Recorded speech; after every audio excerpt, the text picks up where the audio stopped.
Yo, what is up guys? Welcome back to another video on the channel, and today we will be talking about Modern Warfare Zombies. This game came out a couple days ago and it is super fun. I really kind of wasn't expecting this, but it is very different from our traditional zombies. So I kind of wanted to make a video for you guys so that you have all the tips and tricks that you need before you load in. Tip number 1, solo play is absolutely no joke. If you can't experience trial and error and failure as a solo player, then this game is not for you. And I'm not just saying that because I'm bad at zombies.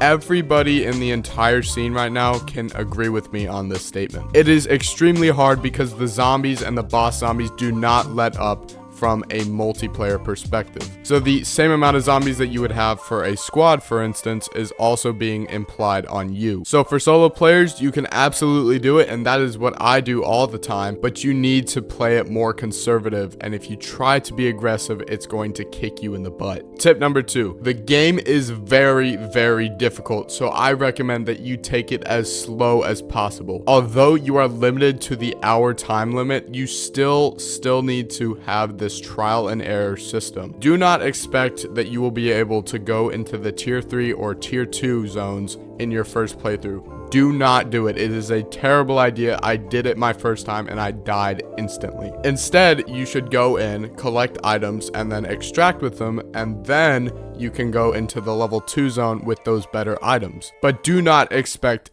by any stretch of the imagination that you will be able to succeed in surviving in the higher zones when you have not even explored the first one. Tip number 3, like I said, this game is very hard, so choosing your contracts wisely is extremely important. Just really quickly, if you guys don't know what contracts are, they're little missions that you can do to give yourself rewards upon completion. So for instance, you'll get probably about 2,000, 3,000 points for completing it, and then maybe you'll get like a Aether tool, or you'll get a Perca-Cola or something like that. But you need to choose these wisely because there are some that you absolutely need to avoid at all costs. The ones that I would recommend that you do is the bounty hunt one, where you will hunt down a high value target or something, and pretty much that's just like a mimic or a mangler. The outlast is just like it sounds. You just stay in one area and kind of just protect it while the zombies are coming at you. It is super easy, trust me. And some that I don't see people talking about a lot is this egg one. I don't really know what it's called,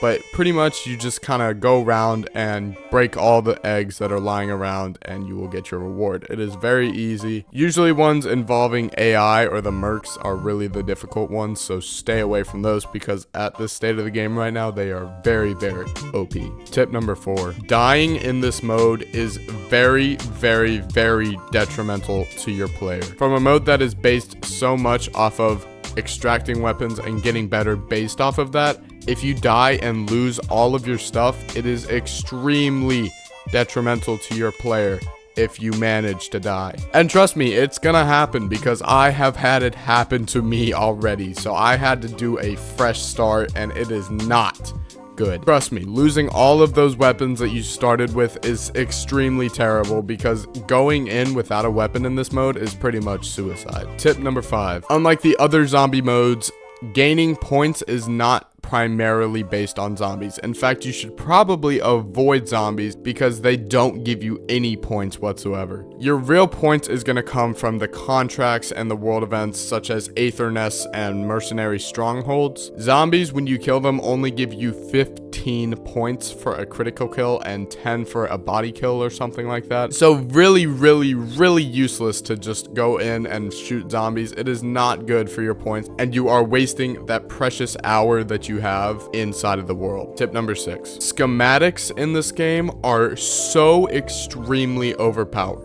Let me explain. If you don't understand what schematics are, essentially you can find these around the map by just doing random things and exfilling with them. And when you achieve this, you will have the option to spawn in, let's say, with Deadshot Daiquiri or Jug or a Aetherium Crystal, which will allow you to pack-a-punch your gun, or an Aether tool. It is insane. When you find these schematics, you can craft it before the game and then bring it in with you, but it is on a 3-hour cooldown. So you're like, okay, that's not that bad, right? No, it is extremely overpowered because you can do it an infinite amount of times. That means on like your first playthrough of the day, you could literally have a Perkaholic and a tier 3 Pack-a-Punch gun with a legendary status as soon as you load in. So if you manage to find these schematics, it is extremely important that you do not die and that you exfil with them, because they are not common by any stretch of the imagination. Tip number 7, squatting up is the best thing you can do in this mode. Not only does it make it more fun for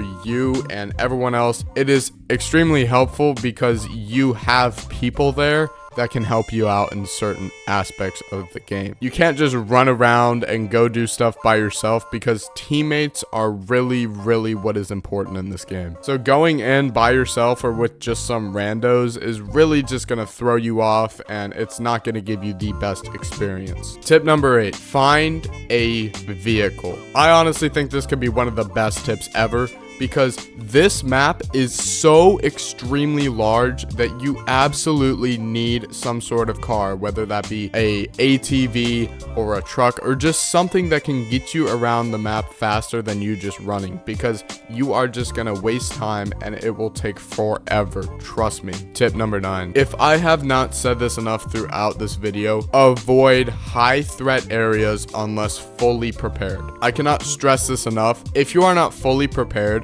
for these acts or these tiers of the world, I guess, you will die. I'm not kidding. Killing zombies will be hard enough, but doing things such as world events or contracts in these high level zones would be literally impossible. Like if you just decided to waltz in there, the level 3 zone with maybe a single Pack-a-Punch gun with a green rarity on it, you are not making it out alive, my friend. So make sure that you are absolutely certain that you are set up before you go exploring in these higher level areas. Tip number 10, the zombies in this mode are so insanely good, it is not even funny. They are so fast, and they do the most insane damage I have ever seen. And sometimes, honestly, I find them harder than the bosses. In tier 1, they're really nice, they're really simple, they don't even they just kind of walk at you, they look at you. But in tier 2, it is an extreme difference, because they have more health, they do a lot more damage, it seems like, and there are the occasional super spinner. But in the level 3 zone, there is infinite super spinners, pretty much, it feels like, and these zombies do insane amounts of damage. So like I said in the previous tip, make sure you are ready for all of that. And that is it for the 10 tips I have for you guys in this mode. It is so much fun. You guys need to try it. Honestly, it is kind of hard to make content with it right now, because I find that playing the game is a lot more fun than actually watching it, because you have so many things that you can do, but it honestly just looks boring from a viewer perspective. So if you think it looks boring through the screen, I would highly recommend that you could give it a try at least. If you don't like it, then refund it or something. I don't know. But yes, that is it with the video. I hope you guys enjoyed. Leave a like and subscribe if you think that that was helpful. And with that said, I will see you guys in the next one. Peace. Yeah, cause I got it like that. Flow so smooth like I got it on tap. Yeah, and I'ma say it be a good night while I'm on my Yingling, while I'm drinking Bud Light. Can you get it when you miss me?